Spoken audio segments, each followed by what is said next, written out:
Welcome back to The Big Show. For this week's Watch, Read, Listen, presented by Chu Vision Institute, we're joined by a passionate Minnesota Timberwolves fan who's a self-described Afro extraordinaire. I would say sensation, but he's going to go extraordinaire. Sensation's pretty good. KFAN producer Max Fuller is joining us in studio. Max, it's great to see you. It's great to see you guys, too. You ate one of those weird semi-poisonous flowers with us. You guys did not lead with the semi-poisonous part. Welcome to the show. We poisoned you. I've been hallucinating ever since. If you missed the 3 o'clock hour, we tried these like weird little flowers that go in a drink.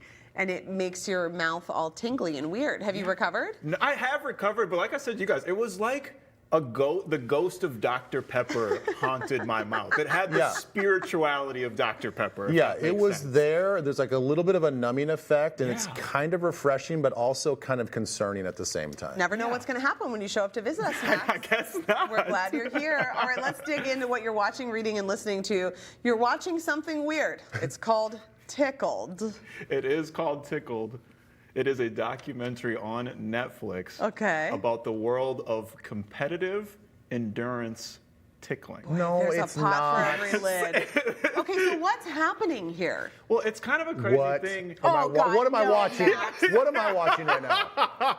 It is the most mind-blowing documentary of all time because it starts off kind of just, you hear the phrase competitive endurance tickling, and it leads to, obviously, naturally, a lot of questions.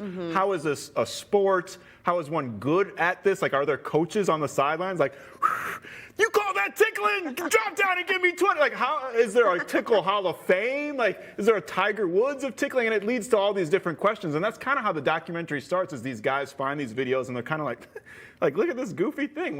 Let's try to interview someone about it. And they are immediately met with harsh pushback. No. Like harsh, like derogatory phrases being thrown at. Like the people are like, no, we don't want anything to do with you guys. And so the guy is a journalist and he's naturally like, well, this is weird. Yeah, I'm even more curious now. Right, like you would think that this kind of niche thing would want as much attention as possible. And just the nature of it, it's tickling. Who's taking it that seriously, it's Elmo, you know? Right, exactly.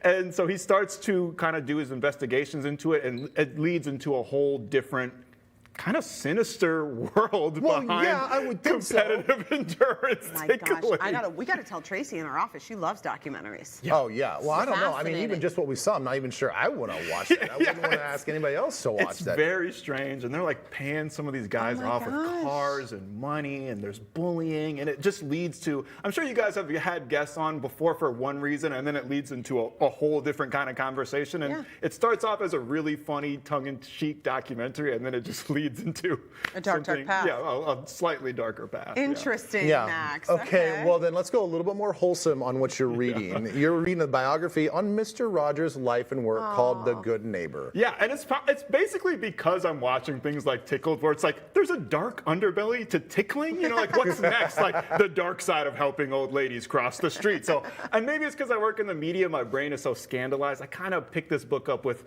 nefarious intentions. You know, it's called The Good Neighbor. It might as well have been called The Dark, Lustful, Uncut, Uncensored Life of Freddie Rogers, because I'm like, oh, I'm going to read something juicy in here. He's probably pinching the kids behind the scenes or doing something weird or something. And then I read the book, and it turns out he really is just the best guy. The most genuine guy. I'm like turning the pages with my tears. I'm like, oh my God, I can't believe I doubted him. Is it inspiring to you, though? Yeah, I mean, to just see how he looked at the world. It's super inspiring, especially in today's day and age where there is so much negativity around all of us at all the time. Yeah. Like, for him to constantly be positive and constantly be upbeat and wanting to uplift not only children but just all different kinds of people, despite some of the backlash that he faced, which is surprising because it's Fred Rogers. You know, you wouldn't think that he experienced any backlash. Everything is controversial, Max. Basically. Oh my gosh. Okay, now you're listening to a podcast called Wind of Change.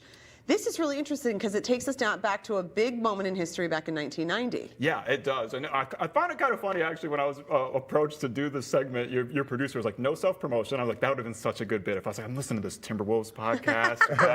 Really soothing, deep voice. He sounds very attractive. But no, have you guys heard the song Wind of Change by the Scorpions? Yeah. Yeah, like... It was a really influential song around 1990. It was basically the theme of the Berlin Wall falling from the Berlin side. And the whole documentary, or the whole podcast, starts because this journalist guy hears from a friend of a friend that the CIA might have written The Wind of Change. I have heard that theory. Right? And Yes. He's a real journalist that's got real sources and stuff like that. So this journey leads him all across the globe. He ends up going to Russia and talking to the guys from the Scorpions. And I feel like I should have a tinfoil hat over my afro just talking about this. But I'm not a big true crime guy, but it has the pacing and kind of structure of a true crime. But instead of who did this heinous crime? It's like, well, did the government write, this really influential rock song? Wow, but you're probably learning a lot about even just the wall coming down, which, if you're our age, I mean, Max is younger, but like, I was a kid when that happened. I remember it being a huge deal, but I don't know if I really understood the I didn't understand it at the time. implications. Right, for sure, and especially hearing it from the other side, Yes. not hearing it from the United States perspective, but Yes. from hearing it from both Russia and kind of Germany's side as well. Wow. So it's incredibly fascinating. Great picks, Max. We have about 15 seconds. I want to get your thoughts. You're a huge Timberwolves fan. Yes. Are we going to make the playoffs?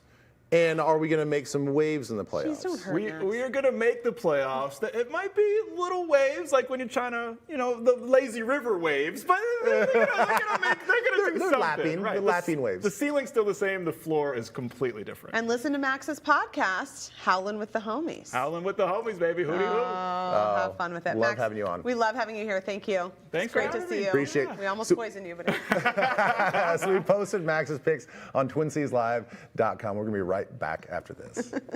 TCL's Watch, Read, Listen is presented by Chu Vision Institute. Dr. Chu is a world-renowned surgeon providing the most vision solutions in Minnesota. Contact them today to find out why more Minnesotans are choosing Chu Vision Institute.